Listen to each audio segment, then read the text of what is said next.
نحمدہ ونصلی ونسلم علی رسولہ الکریم اما بعد۔ اسلامی کیلنڈر کے مطابق شعبان المعظم 8واں مہینہ ہے جو رجب المرجب اور رمضان المبارک کے درمیان میں واقع ہوتا ہے۔ احادیث کی روشنی میں اس مہینے کی بہت ساری فضیلتیں وارد ہوئی ہیں اور رسول اللہ صلی اللہ علیہ وسلم سے بھی اس مہینے میں کثرت کے ساتھ عبادت یہ ثابت ہے۔ حضرت عائشہ رضی اللہ تعالی عنہا فرماتی ہیں کہ میں نے رمضان کے علاوہ رسول اللہ صلی اللہ علیہ وسلم کو کبھی پورے مہینے کے روزے رکھتے نہیں دیکھا، لیکن شعبان کے اس کے تقریباً پورے دنوں میں آپ صلی اللہ علیہ وسلم روزہ رکھتے تھے۔ بخاری، مسلم اور ابو داؤد میں یہ روایت موجود ہے۔ اسی مہینے میں 15ویں رات کو شب برأت کہا جاتا ہے، جو 14 تاریخ کا سورج غروب ہونے سے شروع ہوتی ہے اور 15 تاریخ کی صبح صادق تک رہتی ہے۔ اس لفظ کا اصل تلفظ شب برأت ہے۔ عام طور پر جو مشہور ہے شب برات، یہ غلط ہے۔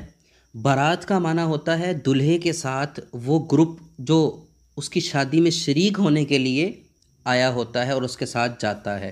براءت کا معنی ہے، یہ فارسی زبان کا لفظ ہے، اس کا معنی ہے نجات پانے والی رات۔ چونکہ اس رات میں اللہ رب العزت کی طرف سے بے شمار گناہ گاروں کی مغفرت اور بخشش کی جاتی ہے، اس لیے اس رات کو شب براءت کہا جاتا ہے۔ اس رات کے متعلق بہت سارے علماء کے اندر اختلاف پایا جاتا ہے۔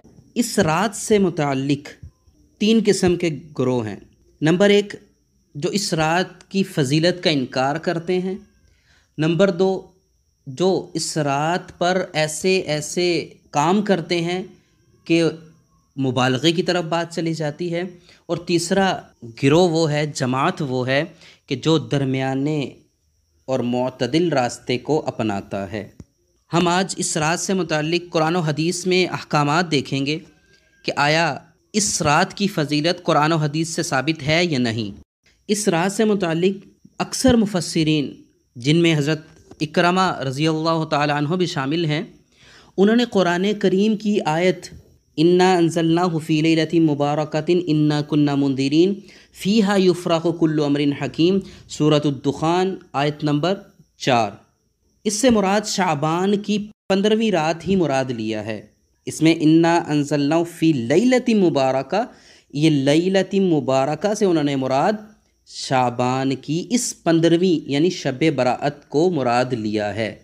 ہر زمانے کے مشہور اور معروف مفسرین نے اپنی تفاسیر میں حضرت اکرمہ کی تفسیر کا ذکر کیا ہے۔ دوسری طرف جمہور علماء کی رائے میں اس آیت سے مراد شب قدر بھی ہے۔ مگر قابل غور بات یہ ہے کہ اگر شب برات کی کوئی حقیقت ہی نہ ہوتی تو مشہور اور معروف مفسرین اس آیت کی تفسیر میں حضرت اکرمہ کی تفسیر کا ذکر کیوں کرتے، بلکہ اس کی مخالفت کرتے۔ دوسری طرف شب برات کی فضیلت کے متعلق تقریباً 17 صحابہ کرام رضوان اللہ تعالی عنہم اجمعین سے احادیث مروی ہیں۔ ان احادیث میں بعض صحیح درجے کی ہیں جن کی صحت کا اعتراف شیخ محمد ناصر الدین البانی رحمہ اللہ علیہ جیسے محدث نے بھی کیا ہے، اور کچھ ایسی احادیث بھی ہیں جن کی سند میں ضعف ہے، کمزوری ہے۔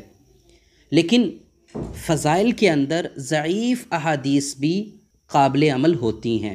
تیسری بات کہ امت کا اس پر اجماع چلا آ رہا ہے۔ تیسری دلیل یہ ہے کہ کسی بھی زمانے میں اس کا کثرت سے انکار نہیں ہوا، بلکہ علماء اس پر متفق رہے، جس کو اجماع کہا جاتا ہے۔ ہر زمانے میں اس پر اجماع رہا کہ اس رات کی فضیلت موجود ہے۔ اور دوسری طرف حدیث مبارکہ میں ترمذی شریف کی اور ابن ماجہ شریف کی روایت ہے، حضرت عائشہ رضی اللہ تعالیٰ عنہ سے روایت ہے کہ فرماتی ہے کہ میں نے ایک رات نبی کریم صلی اللہ علیہ وسلم کو اپنے بستر پر نہ پایا، تو میں آپ صلی اللہ علیہ وسلم کی تلاش میں نکلی، تو میں نے دیکھا کہ آپ صلی اللہ علیہ وسلم بقیع مدینہ طیبہ کا قبرستان جو ہے میں ہیں۔ آپ صلی اللہ علیہ وسلم نے مجھے دیکھ کر ارشاد فرمایا کہ کیا تو یہ اندیشہ رکھتی ہے کہ اللہ اور اس کا رسول تیرے ساتھ ناانصافی کرے گا، یعنی آج تمہاری باری میں کسی دوسری بیوی کے پاس چلا جائے گا؟ میں نے عرض کیا کہ یا رسول اللہ صلی اللہ علیہ وسلم مجھے یہ خیال ہوا کہ آپ اپنی کسی دوسری بیوی کے پاس تشریف لے گئے ہوں۔ آپ صلی اللہ علیہ وسلم نے ارشاد فرمایا اللہ تعالیٰ شعبان کی 15ویں شب میں آسمان دنیا پر نزول فرماتے ہیں اور قبیلہ بنو کلب کی بکریوں کے بالوں سے زیادہ لوگوں کی مغفرت فرماتے ہیں۔ یہ بنو کلب عرب کا ایک قبیلہ تھا، عرب کے تمام قبائل سے زیادہ اس کے پاس بکریاں ہوتی تھیں۔